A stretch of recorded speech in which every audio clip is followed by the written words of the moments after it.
네, 시청자 여러분 안녕하십니까. 돈과 세상이 보이는 시간 아침경제 골든타임 박현진입니다. 안녕하세요. 강수진입니다. 오늘의 골든타임 한뉴스5로 시작합니다.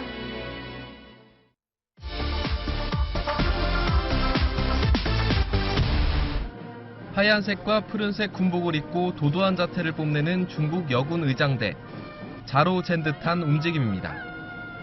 움직이는 차량 위에서 눈 한 번 깜빡이지 않고 꼿꼿한 자세를 유지합니다. 여군 의장대는 총 51명으로 구성됐습니다. 평균 신장 178cm로 열병식 전부터 화제가 됐습니다. 한 모델 출신 여군은 대학교를 졸업하고 입대한 지 2달 만에 뽑혔습니다. 열병식에 꽃이 되기 위해 입대했다는 시각도 있습니다. 서방 언론들은 여군 의장대원들은 군대 경력보다는 키와 단정한 외모를 우선으로 뽑았다고 보도했습니다. 여군 의장대는 이번 열병식을 위해 혹독한 훈련을 마다하지 않았습니다. 부동 자세로 3시간 버티기는 물론 하루 8시간 행진을 하기도 했습니다. 6.5斤。有6.5斤，这个一背也就是要背1天的时间哈。对，就是上午训练，下午训练，就中间吃饭的时候就会这样。 열병식에 꽃이 된 여군 의장대는 군사 퍼레이드를 바라보는 서방의 불안감을 누그러뜨리는 데 역할을 했다는 평가입니다. 채널A 뉴스 김정우입니다.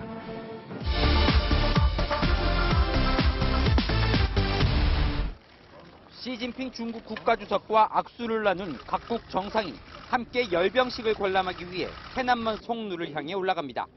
시 주석 옆에 서 있는 박근혜 대통령의 노란색 상의가 눈에 확 들어옵니다. 중국에서 노란색은 황금과 황제를 상징합니다. 주빈국 감성을 반영하는 동시에 패션 감각을 선보인 겁니다.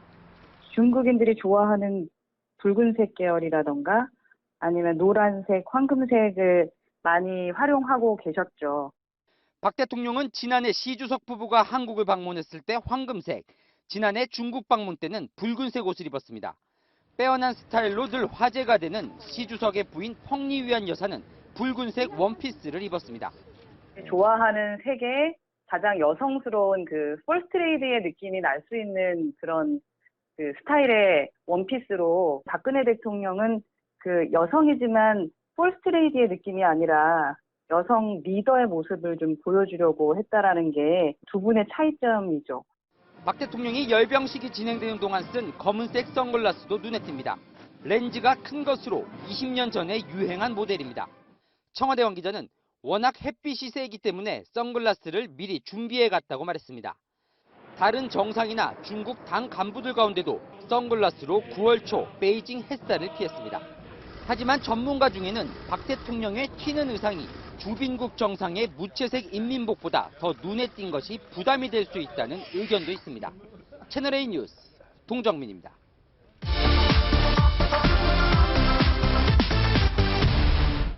포스코 비리를 수사 중인 검찰이 새로 주목한 인물은 포스코 계열사 협력업체인 TM테크의 실소유주 58살 박모 씨입니다.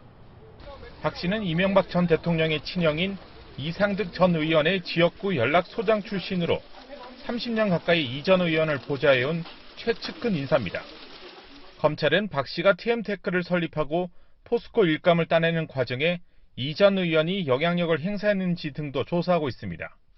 정준양 전 회장이 포스코 회장으로 취임하기 직전인 2008년 12월 설립된 TM테크는 180억 원대 연간 매출 전부가 포스코에서 발생하는 구조입니다.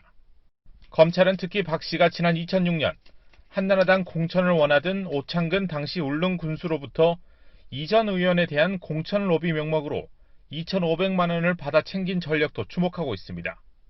당시 함께 처벌받았던 오 전 군수는 이명박 정부 시절이던 2010년 광복절 특별 사면 때 특별 복권되기도 했습니다. 이런 가운데 검찰은 정준양 전 포스코 회장을 소환했습니다. 이번 일로 심려와 걱정을 끼쳐드린 점에 대해서 죄송스럽게 생각합니다. 검찰은 정 전 회장을 상대로 비자금 조성을 통한 정관계 로비 의혹을 조사한 뒤 사전 구속영장 청구 여부를 결정할 계획입니다. 채널A 뉴스 김민찬입니다.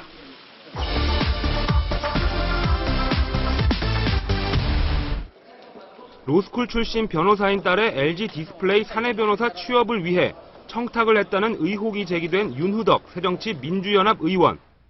윤 의원은 LG 디스플레이 대표에게 전화한 사실을 인정했지만 새정치민주연합은 징계 시효가 지났다며 청탁 의혹에 대한 판단조차 하지 않았습니다. 회사 직원들과 윤 의원의 지역구민들은 허탈할 따름입니다. 상대적으로 열심히 일하시는 분들 박탈감이 들겠죠. 저도 그렇게 생각을 해요. 그런 거 국회의원들은 이 땅에서 발붙이지 못하도록. 로스쿨 출신 아들이 정부 법무공단에 특혜 채용됐다는 논란을 빚은 김태원 새누리당 의원도 면죄부 판정을 받았습니다. 채용과 관련해서 제기된 특혜 의혹들은 근거가 없거나 사실이 아닌 것으로. 하지만 채용 기준이 바뀐 직후 법무공단에 채용된 김 의원의 아들이 근무 5개월 만에 경력법관의 지원에 판사가 된 데 대한 문제 제기는 끊이지 않습니다. 그렇게 뽑은 사람이 5달 뒤에 곧바로 경력법관 지원했다는 얘기는 실제로는 심사 기준 자체가. 법무공단 내부에서는 정치인 출신이 이사장을 맡아 생긴 부작용이라는 비판이 나오고 있습니다. 채널A 뉴스 이윤상입니다.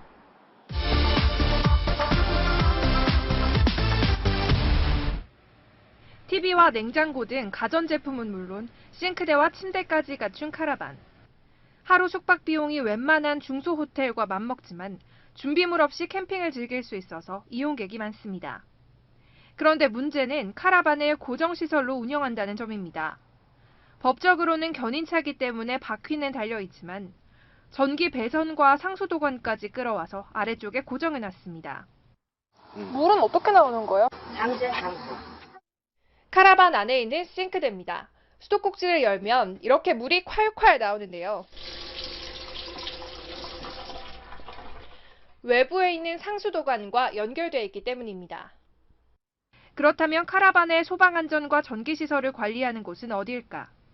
차량이라면 당연히 국토교통부 담당이지만 국토부는 숙박시설로 이용하는 카라반은 관리 의무가 없다고 말합니다. 자기가 사유지에서 프로그램을 안 하겠다 하면 등록을 안 할 수 있고요. 숙박시설이라면 문화체육관광부 담당이지만 역시 관리 대상이 아니라는 입장. 캠핑용 트레일러만 놓고 보면 국토부 소관이에요. 자동차랑 똑같이 개인이 소유하는 거니까. 카라반을 불법 개조하는 업체에 대해 경찰이 단속을 벌이고 있지만 카라반을 아예 펜션처럼 영업하는 곳은 오히려 늘어나고 있습니다. 지난 3월 강화도 글램핑장 화재로 5명이 숨진 이후 야영장 안전관리 기준이 만들어졌지만 카라반은 여전히 관리 사각지대에 놓여 있습니다. 채널A 뉴스 곽정아입니다.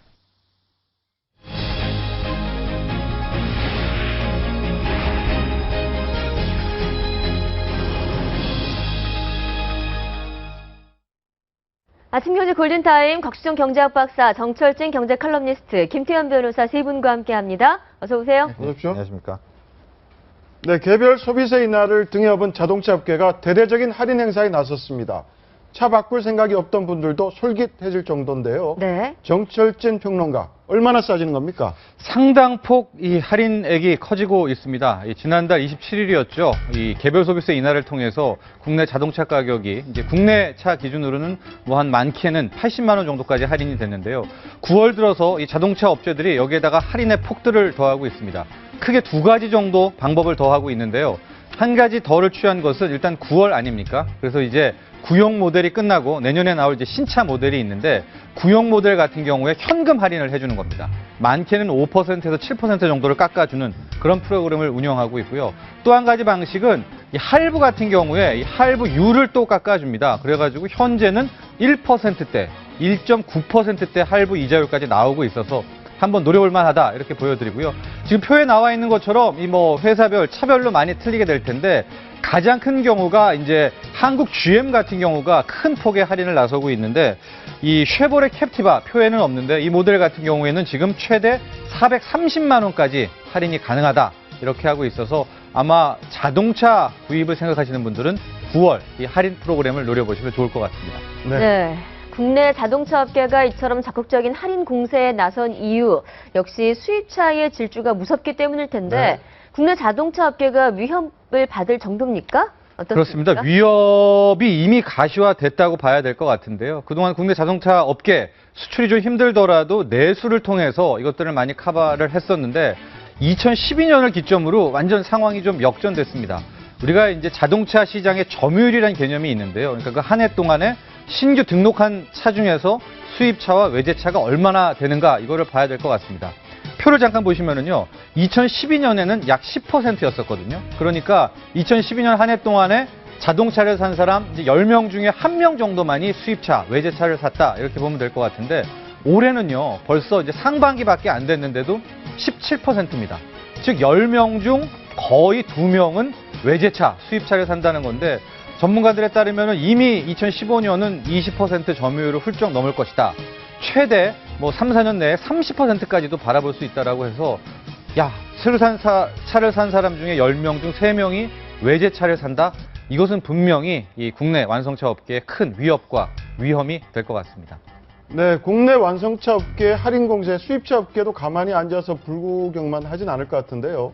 가격 할인폭 국산차보다 더 클 수도 있다면서요? 네, 더 클 수밖에 없습니다. 네. 가령 개별 소비세 인하라도 이게 퍼센트로 적용이 되고요. 할인율이라고 해도 이게 퍼센트로 적용이 됩니다. 그래서 같은 5% 할인이다 이렇게 해도 기본 가격이 비싼 외국차, 수입차가 더 할인폭이 크게 느껴지는데 지금 이제 같은 2.0, 그러니까 중형급 차 모델이라고 하더라도요. 소나타 같은 경우에는 이번 가을 대전에 한 130만 원 이것저것 다 합쳐서 할인이 된다고 치면 이 폭스바겐의 파사트 2.0 모델은 400만 원 넘게 커집니다. 물론 차값도 비싸지만 저 할인폭이 커지기 때문에 소비자 입장에서는 일종의 착시 효과를 좀 얻을 수가 있어서 이래저래 이 국내 완성차 업계 심한 경쟁 상황에 빠져 있다고 보면 될 것 같습니다. 근데 수입차 딜러들은 여기에 추가로 또 얘기를 하면 일종의 더 할인을 해준다고 하는데 그건 어떻습니까? 맞습니다. 네. 최근 보면은 벤츠라든가 BMW라든가 이 딜러 할인들 폭이 커졌었는데요. 거기에 대한 여러 가지가 이유가 있습니다. 일단은 내년에 신차가 나오기 때문에 할인을 해주는 것도 있지만 유럽 같은 경우에는 이제 연비와 이 공해, 환경 오염도 기준이 바뀌게 됩니다. 그래서 기존 모델들 같은 경우에 빨리 처분을 해야 되는데 네. 그 모델들이 대량 들어오기 때문에 최근에 아마 외제차의 할인 폭들은 훨씬 더 커졌다는 것을 느끼실 수 있을 겁니다. 네, 알겠습니다. 다음 소식 이어가겠습니다. 초보 운전을 알리는 스티커, 운전하시면서 많이들 보셨을 텐데요. 요즘에 이 초보 운전 스티커가 유쾌하게 진화하고 있다고 합니다. 숨어있는 경제 이것만 해서 알려드리죠.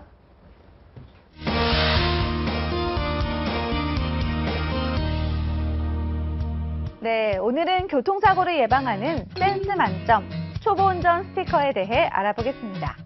많은 초보 운전자들이 차량 후면에 붙이는 갖가지 초보 운전 인증 스티커. 다른 운전자들에게 사전 경각심을 줘서 사고를 예방하고 또 경제적인 손실도 막아주는데요. 요즘에는 여기에 센스와 재미까지 더해졌습니다. 먼저 이렇게 직진만 3시간째, 당황하면 후진합니다. 등의 유머형 문구가 가장 일반적이고요. 오빠들 먼저 가세요. 이러다 자동차가 쇳물이 돼도 몰라요. 등 애교형 문구나 먼저 가, 난 이미 틀렸어. 그냥 말이나 살 걸 같은 자학형 문구도 인기입니다. 하지만 조폭이 타고 있음, 까칠한 아기가 타고 있어요. 차 안에 소중한 내 새끼 있다. 같은 협박형 문구는 자칫 다른 운전자의 기분을 상하게 하기도 합니다. 자동차에 붙인 스티커가 자신의 개성을 표현하면서 또 심정을 내비치기도 하는 등 하나의 소통수단이 되고 있는 건데요. 유머도 좋고 센스도 좋지만 예의도 지키면서 안전운전 하시기 바랍니다. 그럼 숨어있는 경제 이것만, 다음 시간에는 더 재밌는 정보 가지고 돌아오겠습니다. 출퇴근 시간 가방을 열어둔 채 다니는 여성들의 지갑을 노린 소매치기범이 경찰에 붙잡혔습니다. 가방에서 지갑을 꺼내는데 걸린 시간은 2초밖에 되지 않았습니다. 자세한 내용 김태현 변호사의 사건 브리핑으로 만나보시죠. 전문 소매치기범 신 씨가 여성의 가방을 터는 데는 불과 2초밖에 걸리지 않았습니다. 눈 깜짝할 만한 사이에 피해 여성들 본인의 지갑을 본인도 인지하지 못하는 채로 털리고 만 겁니다. 이 피의자 신 씨 이미 4월 달에 소매치기로 상습절도로 구속이 돼서 만기 출소합니다. 근데 출소하고 나서 4개월 동안 8차례에 걸쳐서 다시 한번 소매치기를 하다가 구속이 되고 맙니다. 그런데 이 신 씨가 경찰에서 잡히고 나서 범행 동기를 물으니 대답한 것은 굉장히 황당한 얘기를 했습니다. 나는 소매치기 말고는 할 수 있는 게 없어. 그래서 또 한 거야. 이렇게 얘기를 하고 맙니다. 그런데 신 씨 놀라운 점은요. 여성들의 가방을 훔치는데 2초밖에 걸리지 않았다는 겁니다. 이 피해자 신 씨가 피해자들의 가방을 여는 모습 화면으로 잠시 보시겠습니다.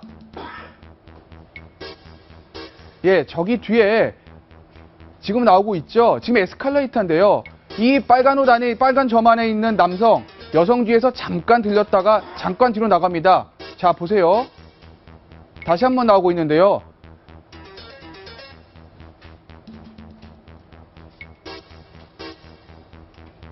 예, 저 뒤에 이 남자가 분홍을 옷을 입은 여자 뒤에서 잠시 붙었다가 뒤로 떨어집니다. 불과 2초 사이에 여성의 가방을 터는 겁니다. 이 여성, 뭔가 이상하다 하고 뒤를 돌아봤지만 이 남성은 이미 지갑을 가지고 뒤로 멀찌감치 물러서 있습니다. 불과 1, 2초밖에 걸리지 않죠. 또다시 벤치 화면입니다.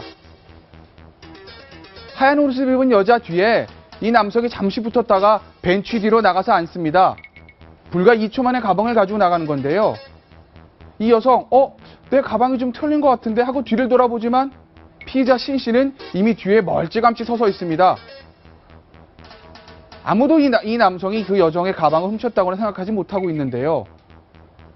다시 한번 화면 나오고 있죠. 잠시 붙었다가 떨어집니다. 2초밖에 걸리지 않습니다.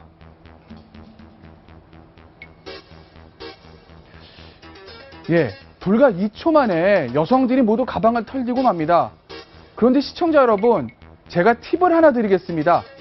이 남성을 보면 되게 큰 가방 입구를 열어둔, 가방문을 열어둔 큰 가방을 들고 있는 여성 뒤에 붙어서 지갑을 가져갑니다.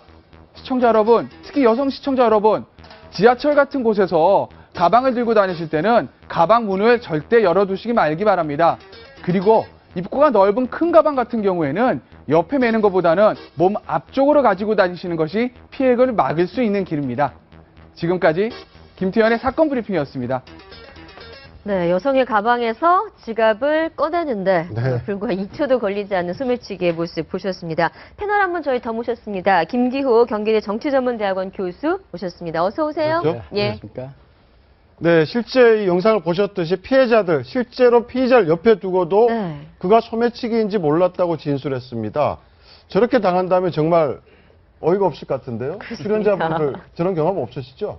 소매치기 당한 경험. 저는 소매치기 당한 경험은 없습니다. 네. 근데 이제 제 아는 분 중에서 몇 분이 버스에서 옛날에는 면도칼로 이렇게 예리하게 그렇죠. 가방을 뜯어가지고 이렇게 예. 꺼내갔지 않습니까? 그런 경우 하나 있었고, 또 다른 경우는 복잡한 버스 안에서 이렇게 양복 주머니 안쪽으로 손을 넣어서 역시 면도칼로 이렇게 뜯어서 안주머니를 뜯어서 지갑이 뚝 떨어지니까 그걸 받아서 아마 이렇게 소매치기를 당한 그런 경험은 제가 들어봤습니다.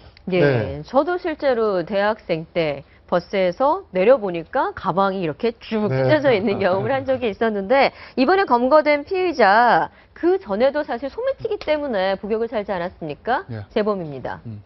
이게요. 쉽게 이렇게 근절하기 어려운 모양이에요. 예. 이게 전과자 같은 경우는 이 사람도 그 얘기를 하잖아요. 자기가 할 수 있는 게 이거밖에 없었다. 네. 손맛을 잊지 못하겠다라고 하는데 이미 소매치기 범이라는 게요. 이게 참 뭐랄까 정년이 없어요. 가능 강력 범죄입니다. 왜냐하면 강도 같은 것들도 원래 성폭행이나 이런 범죄 같은 거 나이가 들게 되면 신체 능력이 좀 떨어지면 쉽지가 않거든요. 하고 싶어도 빈집 털이도 마찬가지입니다. 창문 타고 올라가가지고 열고 이게 쉽진 않은데 이 소매치기 같은 경우에는 슬쩍 아까 화면 보셨지만 슬쩍 뒤에 붙어서 싹 꺼내기만 하면 되거든요. 네. 그러니까 신체 능력이 별로 필요하지 않기 때문에 이 소매치기 조직들 같은 데 보면 계속 재범도 많고 대부분 노인들이 하신 경우들이 많아요. 네. 이 사람도 50대인데 얼마 전에 잡혔던가 사람들 그러면 지금 그렇죠. 절도범죄 재범 기간 굉장히 네. 짧습니다. 지금 나오는 거 보시면 예. 1년 이내가 63%. 그렇죠. 네.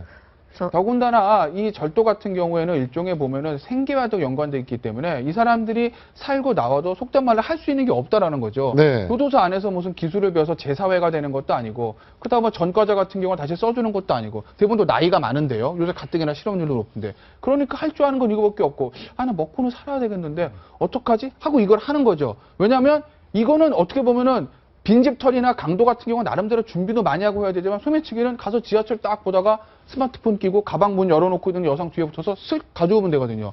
본인들 입장에서 너무 쉬운 거예요. 그러니까 예. 재범이 많아질 수밖에 네. 없어요. 강도 같은 경우에는 정말 뭐 격투가 벌어질 수도 있고 그렇다면 신체 능력이 좀 떨어지면 힘들어질 수도 있는데 말씀하신 그런 이유 때문에 실제로 지난해 보면 80대의 할아버지 네. 소매치기가 있기도 했고 또 할머니 소매치기 전문 단이 있기도 했다고요. 네.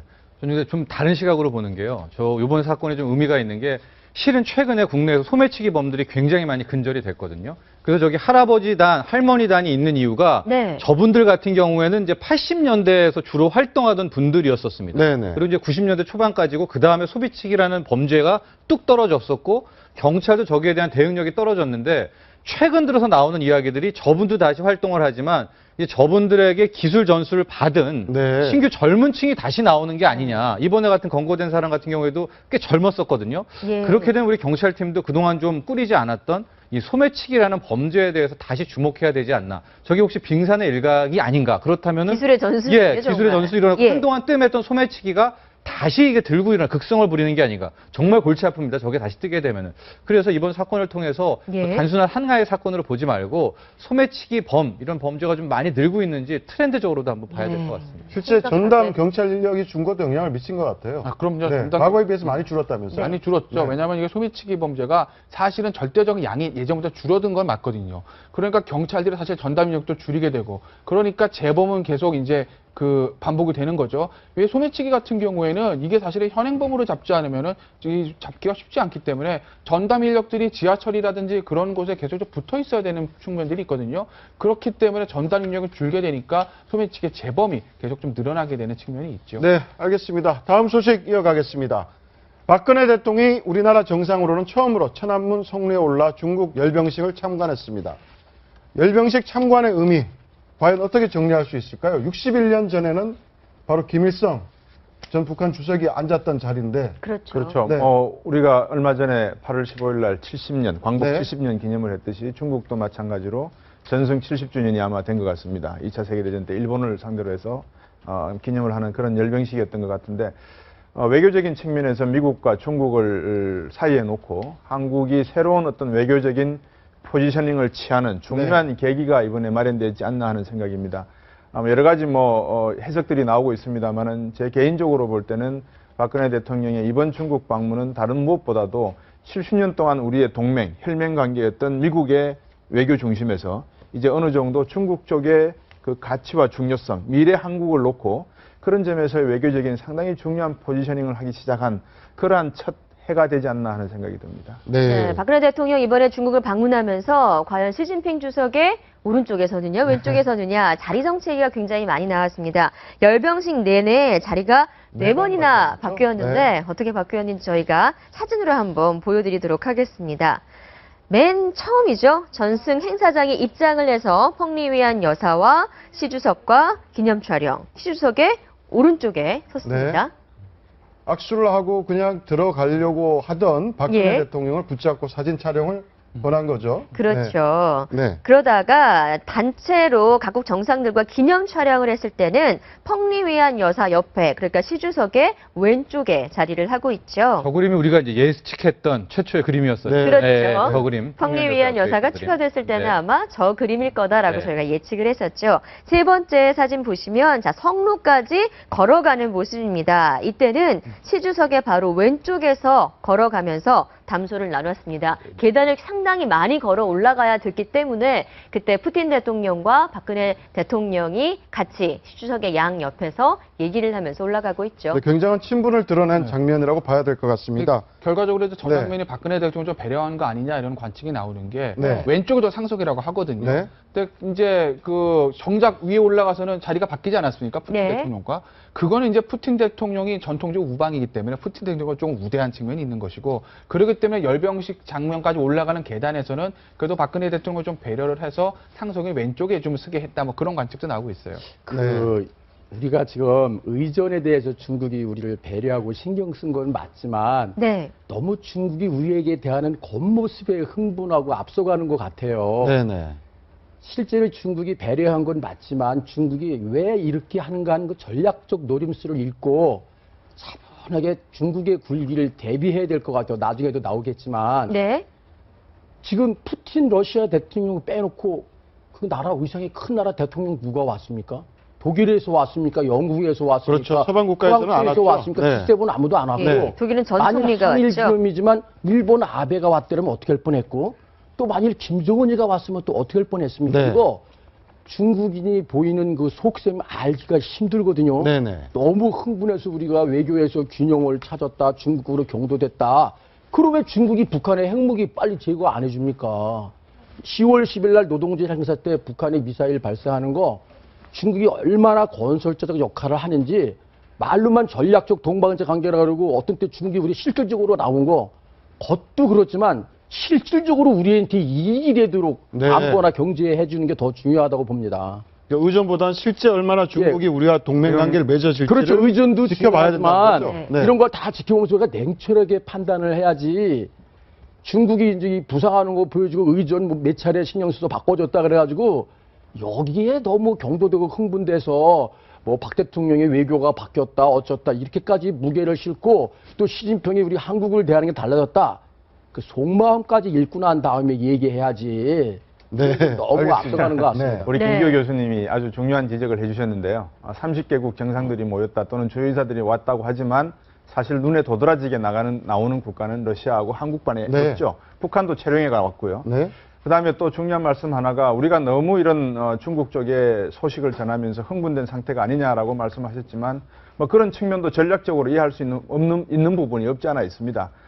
제가 말씀드렸던 외교적인 중요한 하나의 그 발걸음이었다라고 말씀드렸던 이유는 미국 쪽에서 박근혜 대통령이 지금 중국 열병식을 방문한 것, 그러니까 사상 처음이죠. 예. 그다음에 시진핑과의 6번의 정상회담, 그리고 10월 달에 예상되고 있는 한중일 정상외교, 이런 모든 것들을 놓고 볼 때, 물론 이번에 뭐 표정 관리도 잘해야 된다면서 국내 언론들이 많은 말씀들을 하셨지만, 일단 겉으로 드러난 모습을 놓고 보면 그 물밑에서는 뭐 중국도 동북공정의 뭐 요하 문제, 선사시대까지 동북공정에 끌어놓고 다 많은 내용들이 있습니다만, 전문가들 입장에서 그런 내용을 충분히 숙지하고 있다. 다만 이번에 우리들이 이렇게 이야기하는 것은 중국과 한국 간의 외교 관계가 북한의 문제를 놓고 최근에 목함 지뢰 사태도 있었고 거기에 대한 하나의 중요한 함의가 있었지 않느냐. 그리고 두 번째 간단하게 말씀을 드리면 저는 박근혜 대통령 모습보다도 반기문 유엔 사무총장이 어디에 계시는가 좀 궁금해했었어요. 네. 예. 아니 이번에 사실 좀 표현이 이상합니다만 1+1이었거든요. 네. 박근혜 대통령도 가시고 반기문 사무총장도 가시고. 네. 근데 한국에서 이 정도까지 정성을 들이고 열의를 보였다는 것은 그만큼 중국과의 또는 모르는 어떤 내용이 있었지 않나 하는 생각도 들고요. 네, 알겠습니다. 네, 중국 열병식에 참석한 정상들의 면면을 살펴보면 드러나지 않았지만 강력한 외교 전략과 정치력이 숨어 있습니다. 저희가 판넬로 정리해봤는데요. 네, 맨 처음에 박근혜 대통령, 성루에서 선글라스를 쓰고 앉아서 열병식을 관람했습니다. 표정 외교라는 얘기가 나오던데요. 그죠. 실제는 강한 그 햇살 때문에 선글라스를 낀 거라고 얘기를 네, 하고 있는데. 중국 측이 써도 된다라고 또 미리 배려를 했다라는 얘기들이 나오지만 또 그 함의 같은 것들이 얘기가 나오고 있어요. 보통 이게 라스베가스나 이런 데서 포커 게임을 할 때는 상대방에게 눈빛이나 이런 걸 익히지 않기 위해서 선글라스를 끼는 사람들이 있습니다. 네. 뭐 그렇게 비유를 할 수 있을지 모르겠지만 다른 정상들은 선글라스를 끼고 있지 않은 상태에서 뭐 박근혜 대통령이 안경을 끼신 거는 모르겠습니다. 뭐 또 이런 표현이 나올지 모르겠지만 안과적으로 뭐 중요한 내용도 있을 거고 여러 가지 뭐 말씀들이 나오는데 글쎄요. 뭐 둥근 선글라스 형태가 또 어떤 모양이다 이런 말씀들은 김기호 교수님이 말씀하신 대로 지나친 해석을 가져올 수 있으니까 네. 나름대로 어떤 사연이 있지 않겠나 하는 네, 정도로 마무리했습니다. 알겠습니다. 네. 그다음 시진핑. 네. 기술력 과시, 뭐 네. 중국산 홍차. 네. 홍치. 홍치. 네. 어떻습니까? 이건 지금 뭐 기술력 과시한 겁니까? 그렇다고 봐야 될 것 네. 같고요. 지금 중국 내에서 현대차, 기아차가 많이 밀린다 이야기 많이 나오지 않습니까? 중국의 자동차 기술력도 꽤 많이 올랐는데 홍치라는 차는 D그룹이라는 이제 중국의 국영 자동차 회사 차인데 저게 거의 4톤짜리입니다. 네. 4,000kg이 넘고요. 왜냐하면 초방탄이고 저 유리 같은 경우가 아마 저기 우주선 유리 나오고 있죠. 방탄 유리이기 때문에 저 우주선 유리를 적용했다라고 하고 일단은 저 홍치가 1995년부터는 이 주석차들은 모두 이제 홍치로 만들고 있었는데 아직까지 양산은 되고 있지는 않습니다. 네. 그러나 이제 가격도 14억 그렇게 나오고 있는 걸로 봐서 이번에 홍치를 타고 왔다라는 자체가 이제 앞으로 중국도 자동차로서 우리도 승부를 낼 수 있다는 것에 하나의 일종의 경제 굴기에 또 자신감도 함께 보여줬다고 보여집니다. 네. 네, 자, 세 번째는 열병식에 참석했던 펑리위안 여사 얘기입니다. 항상 패션 주목받았었는데 이번에 붉은색 드레스를 입었어요. 그 이유가 박근혜 대통령이 노란 재킷을 배려했기 때문이다. 또한 박근혜 대통령도 펑리위안 여사의 붉은색을 배려했기 때문에 두 분이 이렇게 색을 나눠 입었다는 얘기가 나오더라고요. 그렇죠. 노란색이랑 빨간색 합치면 뭐가 나오게요? 오송공기가 나옵니다. 그렇죠. 네. 중국 국기가 나옵니다. 박근혜 대통령 입장에서 항상 외국에 가실 때마다 뭐 사우디에 가시면 초록색이나 하얀색 입는다는, 인도도 가시면 주황색과 초록색 입는 것처럼 그날에 이제 국기에 딱 맞춰서 입는 패션을 많이 하시는데, 중국 갔을 때 가장 중요한 색깔 빨간색이죠. 중국 사람들 워낙 붉은색 좋아하기 때문에. 그런데 붉은색은 어제 행사의 주인공인 펑리안이 입은 거죠. 펑리안 입장에서는 오송공기의 바탕이 돼 중국인이 가장 좋아하는 붉은색을 입었던 것이고, 그러니까 박근혜 대통령은 거기에 맞춰서 아마 노란색을 입지 않을까. 네. 펑리안 여사가 안 계셨으면은 붉은색을 입으셨을 수도 있어요. 하지만 펑리안 여사가 붉은색을 입고 나왔기 때문에 대통령이 노란색으로서 약간의 어떤 조화를 꾀한 것이 아닌가, 좀 그렇게 보입니다. 이게 이제 그 색깔, 뭐 조화 이런 것도 있지만 네. 더 깊은 정치 사상적 의미가 있다고 봐요. 어떤 게 있습니까? 네. 이 붉은색은 중국이 모택동이 공산주의 운동을 할 때부터 이 색을 차지했고, 그 홍위병 운동, 대약진 이런 거 할 때 홍위병이라 고 빨간색을 두르고, 그리고 홍치라는 게 홍기, 빨간색. 이 붉은 빛깔은 중국의 공산주의 사상과 정치 권력을 의미하거든요. 네. 가장 앞에서 시진핑의 전략을 또 이렇게 앞서서 추진하겠다. 홍위병. 빨간색이 그런 정렬과 함께 네. 그런 걸 의미하고요. 노란색은 중국의 역대 황제가 입지 않았습니까? 네. 예, 넓은 중국의 대륙도 상징하면서 그런 걸 또 박근혜 대통령이 좀 맞춰준 거죠. 보색도 되면서. 그러니까 이게 거치로 보이는 색상도 맞춰줬지만 거기에 어떤 보이지 않는 정치 사상적 의미, 또 차도 그런 걸 탐으로써 지금 자본주의 물결이 들어오는 거에 중국인의 그 붉은 사상을 유지하기 위한 그런 게 있습니다. 왜 러시아도 붉은 군대, 중국도 홍위병, 이 색깔이 주는 그런 그 정치 사상적 컬러가 있습니다. 네. 시진핑 주석이 젊었을 때 쓴 일기에 그런 내용이 나오죠.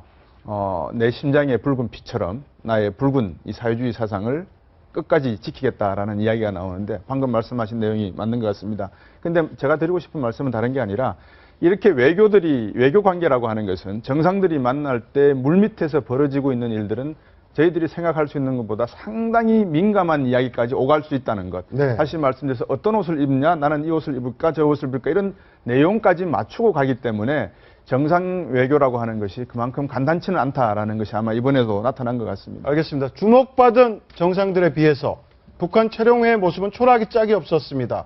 배석된 자리만 봐도 그런데 서둘러 귀국까지 했다면서요? 그렇습니다. 네. 저희가 그 작게 성루에서의 귀빈석의 모습을 지금 담아봤는데, 작게 네모나게 표시된 곳이 귀빈석입니다. 확대를 네. 한번 해보도록 할까요? 예, 보시면 제일 오른쪽이죠? 예, 제일 오른쪽에 시진핑 주석이 앉아 있고, 그 옆이 푸틴 서 있고, 푸틴 대통령, 그리고 바로 그 옆이 박근혜 대통령입니다. 그러니까 사진 속에서는 맨 오른쪽이지만 실제에서는 제일 예. 중앙이었고, 그럼 최룡해 노동당 비서는, 북한 네. 노동당 비서는 어디 있는지 찾아보시죠. 예, 성루에서의 제일 오른쪽 끝. 네. 사진상에서 보면 지금 왼쪽 끝인데, 바로 빨갛게 동그라미를 친 자리가 최룡해 노동당 비서의 자리입니다. 보시면 네. 네, 시진핑 주석과 의 거리가 약 한 20-30m 떨어져 있다라고 또 그러니까 거리까지. 뭐 41번째라고도 얘기를 네. 하는데 끝에 근데 아마 이제 최룡해가 전에 시진핑 주석을 접견했을 때는 노동당 정치국에서 제일 비중 있는 상무위원이었고 또 총정치국장이라는 신분이 있었지만 네. 지금 이제 그런 걸 다 해임하고 단지 그 당 비서만 가지고 있고, 이제 그 상징적인 면은 최룡해 아버지 최연인민무력부장이 중국과 연합군, 동북항일연군이라고 항일 6.25대 전쟁할 때 김일성과 더불어 주보중이라는 네. 중국군과 더불어 연합군을 형성해서 싸운 적이 있어서 네. 북한에서는 거기에 의미를 뒀을 것 같고, 겉으로는 국제 무대에서 평화 이런 걸 보여줘야 되니까 중국이 이렇게 의전상으로 약간 좀 또 위상을 고려해서 처분에 저기했지만 이게 좀 바깥쪽 끝에 졌지만 속으로는 북한은 저 모습 보고 좀 자극을 받지 않을까요? 받았지만 속으로는 뭔가 달래는 제스처가 있었을 거예요. 그러니까 뒤로는 그렇죠. 뒤로는 북한은 좀 달랬을 것이다. 우대웨이 한반도 사무 특별대표라든가 유전민 외교부 부부장이라든가 네. 야, 조금만 참아라. 그래도 내가 속마음은 너한테 있다. 뭐 틀림없이 얘기하실 거예요. 아마 북한이 10월 10일 날 또 다른 하나의 그렇죠. 만약에 안 한다 그러면 소리죠. 중국에 관심 끌려고 뭔가 도발하죠. 중국이 또 난처하고 우리도 난처하고 미국도 개입할 수 없는. 그러니까 10월 10일 노동당 창건 70주년에 네. 북한의 눈길을 끌기 위해서 도발을 벌일 수도 있다. 그럼요. 네. 그런데도 불구하고 일부 북한 전문가분들은 10월 10일 이전에 북한이 미사일이라든지 하나의 도발 행위를 할 수 있는 부분에 대해서 예측을 하고 있고 예. 방금 최영의 말씀을 하셨으니까 다른 뭐 장성택이나 이런 사람들은 막 수총도 당하고 위험한데 왜 이 최영의는 잘 나가는가 궁금하실 수도 있을 겁니다. 채연 아버지 이야기를 하셨는데 채연하고 김일성하고 그런 관계 방금 말씀해 주셨습니까? 그래서 김정일이가 채룡이하고 그러니까 채룡의 아버지 채룡이하고 의형제 관계입니다. 네. 그러다 보니까 이제 죽기 전에 채룡해 보고 아마 김정은이를 좀 돌봐달라라는 표현을 했을 거고 아마 그래서 채룡이는 승승장구하고 있는 모습이 보여질 것 같습니다. 예, 어제 있었던 중국 전승절 짚어보고 있습니다. 아까 김기호 교수께서 말씀하셨던 자 군사 굴기 얘기를 이제부터 네. 좀 해보도록 하죠. 등장한 무기들 중에 좀 눈에 띄는 것이 어떤 것이었습니까? 지금 중국하고 미국하고 군사력에서 현저하게 차이가 나는 무기 체계가 항공모함입니다. 네. 중국은 이제 항공모함 갑판 정도 나갈 수 있는 거 하나 만들어냈는데 항공모함이 우리가 왜 그림에서 보면 배가 이렇게 그 위에 함재기들이 앉아있지 않습니까? 이거 한 대가 항공모함이 아니라 전투 시에는 항공모함 전단이라 그래서 항모 전단을 형성하면 하늘에는 수십 대 수백 대의 함재기가 뜨고 네. 또 이 바다에는 이 항모 하나가 가는 게 아니라 저 앞에 호위함, 순양함, 구축함이 가고 바닷속에서는 잠수함이 가고 네. 또 저 하늘에서는 조기 경보기가 네, 가면서 네. 모든 걸 경보하고 데이터 오토 자동 링크 시스템에서 또 레이더로 해서 모든 표적을 하고 이렇게 날아가는 거거든요. 그게 바로 미국이 하고 있는 거죠? 그렇죠. 이런 게 무려 미국은 10척 정도가 가지고 있는데 중국은 하나도 없는데 이번에 등풍 21 이거 항문을 잘 보면 동풍 미국 쪽으로 태풍과 같은 거대한 바람을 불어넣게 되는 거거든요. 네. 저건 한 사거리가 한 1700대인데 항모만 전용적으로 한 항모 킬러입니다. 항공모함 킬러? 예, 항모만 재래식에다가 한 40 정도로 떨어지니까 레이더에서 요격하기가 좀 힘듭니다. 네. 그렇게 돼 있고 등평 31은 이제 우리가 핵 보유를 할 때는 세 가지 조건을 갖춰야 되거든요. 대륙간을 넘는 대륙간 탄도탄 소위 네. ICBM이라는 거. 네. 그다음에 핵탄두가 여러 발 달라지는 게 있어요. 네. 뭐 10발, 20발. 네. 다탄두라서 영어로 MIRV라고 지난번에 북한 김정은이 잠수함에 실험한 잠수하면서 발사한 SLBM. 근데 저게 지금 그 MIRV 다탄두 미사일 한 3발 정도가 있어가지고 하와이나 괌 정도 미 태평양 사령부 거기를 이렇게 바로 폭격할 수 있습니다. 미 본토도 바로 갈 수 있는 겁니까? 여기는 안 나왔는데 네. 본토 가는 게 있습니다. 네. 41D 같은 건 자탄이 뭐 핵탄두가 10발 정도 돼가지고 본토를 위협하고 네, 있습니다. 하지만 네. 41D는 공개를 하지 일부러 않았습니다. 안 했죠. 그렇죠. 미국을 의식한 거죠. 아까 그 일부러 안 홍기 한 얘기 거죠? 나왔는데 공격하는 무기 이름은 전부 동풍이고 예. 미국의 미사일을 방어하는 건 홍기입니다. 홍치. 이게 네. 미사일 요격망 시스템이거든요. 네, 예. 그 방금 말씀해 주신 내용에 조금 덧붙이면 사실은 그 미국이 바라보고 있는 중국에 최근에 저희들이 뭐 러시아라든지 영국 강대국들의 열병식을 본 기억이 있습니까? 전혀 없지 않습니까? 네. 미국도 뭐 전성을 했지만은 미국 내 백악관 앞을 지나가는 그런 전성 열병식은 없거든요. 그런 걸 놓고 보면 중국의 저런 제스처는 중국이 이제 G2로서의 하나의 군사 대국으로서 갈 수도 있다. 아마 일본 측에다가 제가 듣기로는 2007년 정도에 일본 측에다가 중국의 방위선이 어딘지를 아마 전달했다는 내용을 제가 어제 들었는데 그게 센카쿠 열도 그리고 말라카이 해협 그리고 우리 한반도 지역이라면 중국은 방금 말씀하신 대양 해군을 지향해야 되는데 연구조사에 따르면 2030년이 되면은 중국의 군사 지출비가 미국을 앞지를 것이다라고 예측을 하고 있는데 글쎄요. 만약에 그 정도의 군사비 지출을 하려 그러면 중국 위안화의 기축 문제, 문제, 여러 가지 이 전반적인 사회 경제적인 문제가 뒷받침돼야 되지 단순히 저런 군사력만과 하드웨어만 가지고는 어렵다라는 생각도 듭니다. 네, 알겠습니다. 제가 말씀드리면 중국이 신형 대국 관계를 주장하면서 태평양이 미국의 앞마당이냐, 우리도 앞마당 할 수 있다. 그래갖고 이제 제1도련선, 제2도련선이라 그래가지고 하와이까지 진출하는 그런 그 야심찬 계획을 세우고 있거든요. 네, 알겠습니다. 네, 무기만큼이나 눈길을 끌었던 것, 열병식의 꽃이라고 불렸던 미니어 군단입니다. 여군 의장대의 모습, 한번 목소리 한번 직접 들어볼까요? 6.5斤。有6.5斤，这个一背也就是要背1天的时间哈。对，就是上午训练，下午训练，就中间吃饭的时候就会这样。 네, 예, 평균 키 이른바 178cm. 낭낭장미라고 네. 하죠. 평균 신장 178cm. 그리고 88%가 바로 대학 재학 출신이고요. 굉장히 뭐 엄선해서 뽑았는데 여기 또 모델 출신이 있다면서요? 네, 눈길을 많이 끌었죠. 뭐 CCTV에서 주최한 모델 대회에서 10위로 입상한 그 여자까지, 네. 여성까지도 그 의장대로 이제 했다고 하는데, 그러니까 공격력이 전혀 없습니다. 없는데도 불구하고 이제 본인들이 자원해서 이제 의장대에 자원을 한 거고 또 혹독한 훈련을 통해 가지고 의장대에 저렇게 좀 이렇게 했는데, 글쎄 뭐 중국의 저 의장대에 대해서 여러 가지 뭐 좋게 보는 측면도 있고 나쁘게 보는 측면도 있습니다. 물론 뭐 나쁘게 보는 측면의 입장에서는 야 이거 너무 무기만 이렇게 하게 되면 서방에서 봤을 때 야 이거 뭐야 너희들 지금 군사굴기 하는 거 아니야 라고 얘기를 하게 되니 조금 톤을 낮추려고 할까요? 그걸 희석시키기 위해서 미녀 군단으로서 저렇게 여성 의장대를 사열을 시켰다라는 그런 뭐 관측도 나오긴 하지만 어찌됐든 간에 중국이 야 의장대에 있어서도 우리도 세계 최고야라는 걸 뭔가 보여주기 위한 어떤 그런 하나의 어떤 퍼포먼스 아니었나 좀 그렇게 보고 싶어요. 중국만 이래는 게 아니라 북한도 여군들 말고 그 미녀들 그다음에 그 노래하는 무용수들 모델들 이런 사람들을 의장대에 껴내서 눈길을 거기에 미녀에 끌게끔 응원단도 심지어 미녀만 선발해서 보내지 않았습니까? 의도적으로 한다. 의도적으로 그렇게 해서 다소 이제 그 위협적인 것도 하고 감소시키고 그런 경향이 다 중국도 그렇고 북한도 그렇게 이번 노동절 때 보면 또 그렇게 나올 겁니다. 이번 열병식을 보면서 느낀 게 우리가 미국을 가면 미국이 크다는 걸 느끼면서 그 나라의 크기에 압도를 당하지 않습니까?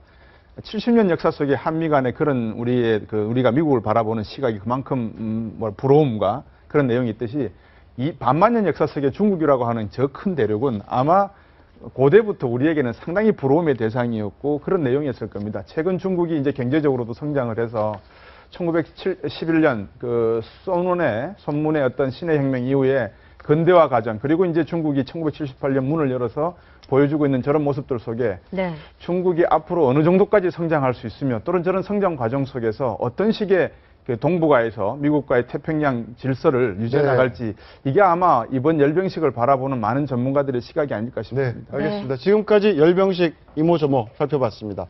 말씀 고맙습니다. 감사합니다.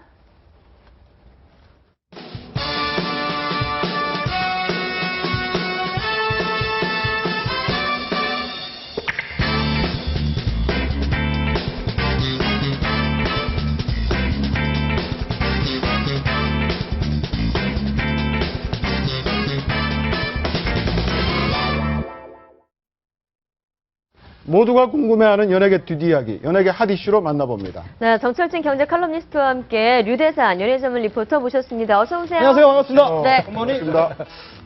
네, 첫 번째 주제. 핫 이슈 어서 좀 뜯어주시죠. 제가 뜯을까요? 네. 뭔데? 제가 뜯을까요? 그러면 연예계 비가 내릴까? 그렇습니다. 굉장히 좋은 표현입니다. 연예계 비 내릴까? 정말 이 비가 내린다면 가뭄의 단비가 아닐까 그런 생각이 드는데 일단 이 가수 정지훈 씨가 이번 달 말 회사와 전속 계약이 이제 끝나면서 많은 분들이 이제 관심을 가지고 있습니다. 회사와 재계약을 할 것인가 아니면은 FA 시장으로 뛰어들 것인가 뭐 이런 초미의 관심사가 오르게 됐는데 일단 회사 측에서는 이런 얘기를 했습니다. B 씨와 회사의 관계는 어떤 계약 관계기보다는 일단 의리로 똘똘뭉친 그런 관계이기 때문에 지금 계속해서 뭐 어떤 재계약에 대해서 얘기를 하고 있고 신중하게 논의를 하고 있다. 뭐 이런 입장을 밝혔습니다. 근데 사실 B 씨가 제대할 때도 2013년 뭐 소속사를 옮길까 얘기가 많았는데 그때도 들고 나왔던 게 바로 의리지 않습니까? 그렇죠. 의리. 이번엔 의리 통할까요? 일단은 뭐 좀 거슬러 올라가면 당시 B 씨가 큐브행을 최종 결정하기 전에 좀 고민을 많이 했습니다. YG와 JYP 두 가지를 놓고 이제 고민을 했는데 YG 같은 경우에는 이제 가게 되면은 싸이 씨와 함께 어떤 시너지 효과를 얻을 수 있다. 뭐 이런 추천을 또 받았던 것 같고 또 한편에서는 이 J2를 껴안는 JYP 쪽으로 가야 되지 않나 이런 추천을 또 받았었는데 결국 이제 두 가지가 다 불발이 됐고 결론적으로는 이제 큐브 쪽으로 선택을 했는데 이 큐브의 홍승성 대표와 이제 B 씨의 관계 같은 경우는 이제 10년 전으로 좀 거슬러 올라갈 수가 있어요. 이 홍승성 대표가 그 당시에 JYP에 몸을 담고 있었는데 이때 직접 B 씨를 캐스팅을 하고 또 트레이닝까지 시킨 인물입니다. 그러면서 이제 B 씨가 힘들 때마다 옆에서 굉장히 큰 멘토 역할을 해줬고 특히 지난 1월 같은 경우에는 이제 B 씨가 불량 복무 문제가 이제 터졌을 때도 이제 홍승성 대표가 굉장히 옆에서 발벗고 나서서 이 일이 더욱더 커지지 않도록 노력했던 인물이었기 때문에 이 두 사람의 어떤 관계 의리는 좀 뜨거워서 어떻게 될지는 저희가 좀 더 지켜봐야 되지 않을까 그런 생각입니다. 네, 전속 계약금이 0원이었던 것도 화제가 됐습니다. 전속 계약금이 어떤 건가요, 근데? 뭐 연예인과 하나의 엔터테인먼트 관계에서는 자신의 뭐 급을 알려주는 게 정말 이 전속 계약금이기도 하는데 저는 이번 B 씨 같은 경우에 조심스럽게 FA로 안 나갈 것이다. 의리를 계약할 지킬 것이다. 의리를 지킬 것이다라고 보여집니다. 왜 그렇게 보십니까? 이제 큐브 엔터테인먼트라는 회사가 코스닥에 올 이제 4월인가 상장을 하면서 어쨌거나 새로운 출발을 했거든요. 하고 이제 큐브 엔터테인먼트 안에는 B도 있지만 포미신이라든가 또 뭐 개그맨들 군단 김규희 씨도 많이 모았었고 이스트 뭐 이런 식으로 막 커가고 있습니다. 그러니까 가수 B 씨 입장에서도 자기가 앞으로 10년 뭐 20년 이렇게 연예인으로만 활동할 수는 없는 거 아닙니까? 어느 시점부터는 뭐 상무라든가 경영인으로 바꿔야 되는데 다시 나가서 새로운 출발하기보다는 저는 아마 이 큐브에서 남아서 이젠 연예 활동도 하면서 어떤 CEO로 그러니까 지금의 히스테 배용준 그 최대 주주처럼 네네. 뭐 윤사마처럼 그런 변신을 취하지 않을까. 그래서 뭐 FA 많이 나오지만 저는 어쨌든 이번 큐브와 함께 재계약을 하고 아마 지분이나 이런 걸 통한 경영권으로 들어가는 그렇게 저는 조심스럽게 좀 전망합니다. 저도 네. 큐브 들어가고 싶어요. 예, 가능성이 굉장히 정철진 평론가가 얘기해 주신 가능성이 좀 높다 싶은 게 바로 이 큐브와 B. 지난해 이 한창 아이스버킷 챌린지가 유행했을 때 그때 B 씨가 네. 이런 말을 했다고 합니다. 함께 보시죠. 저를 B라는 이름으로 데뷔시켜 주시고 저를 만들어 주신 제 스승이자 저희 아버지 같으신 분이 사실은 현재 이 루비릭병과 지금 3년째 투병 중이십니다. 그리고 저는 좋은 뜻에 기부를 하는 것으로 마무리를 하겠습니다. 네, 또, 예, 참 짠한 모습입니다. 바로 또 루게릭병을 앓고 있는 분이 홍승성 큐브 대표죠. 네, 그렇습니다. 자기가 아버지라고 표현했던. 네, 왜냐하면 뭐 아까도 말씀드렸지만 본인을 직접 캐스팅을 했고 네. 또 트레이닝까지 시켜준 인물이기 때문에 본인에겐 정말 어떻게 보면 큰 은인이죠. 그렇기 때문에 이제 3년간 루게릭병을 앓고 있는 저 홍승성 대표에 대해서 굉장히 안타까운 마음을 가지고 있었던 것 같고 그렇기 때문에 B 씨가 이 루게릭병에 대해서 굉장히 많은 관심을 가졌던 것 같아요. 그래서 루게릭병 환자들을 위해서 또 선뜻 1억을 또 기부를 하기로 했었기 때문에 이 두 사람의 어떤 그 의리 정말 뜨겁지 않나 그런 생각이 듭니다. 네, 두 번째 하디스로 넘어가 보도록 하겠습니다. 해주세요. 둘, 셋. 예. 그렇습니다. 본토에서도 혼쭐난 잡지하고 이런 저희도 제목과 다뤘었죠. 같은데요. 그 논란이 지금 커졌어요. 그렇습니다. 일단은 이 여성 납치 연출하부에 대해서 해외 매체에서도 지금 뿔이 났다. 뭐 이런 말씀을 좀 드릴 수가 있는데 먼저 영국 코스모폴리탄에서는 이 맥심 코리아 9월호 표지가 역대 최악이다.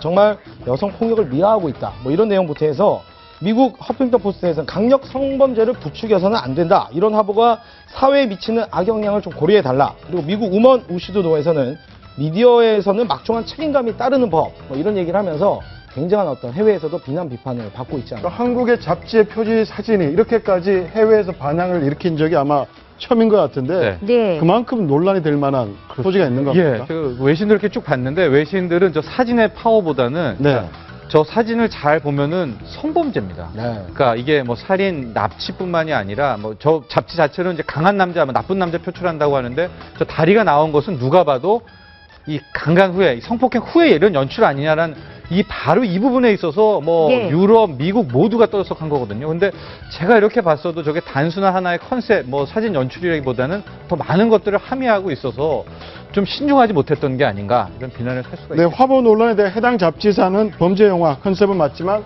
성범죄적 요소는 없다고 해명했습니다. 하지만 조금 더 사려 깊은 앞으로의 어떤 표지 선정 같은 것도 좀 이어져야 되지 않을까라는 생각 좀 드네요. 오늘 말씀은 여기까지 듣도록 하겠습니다. 고맙습니다. 고맙습니다.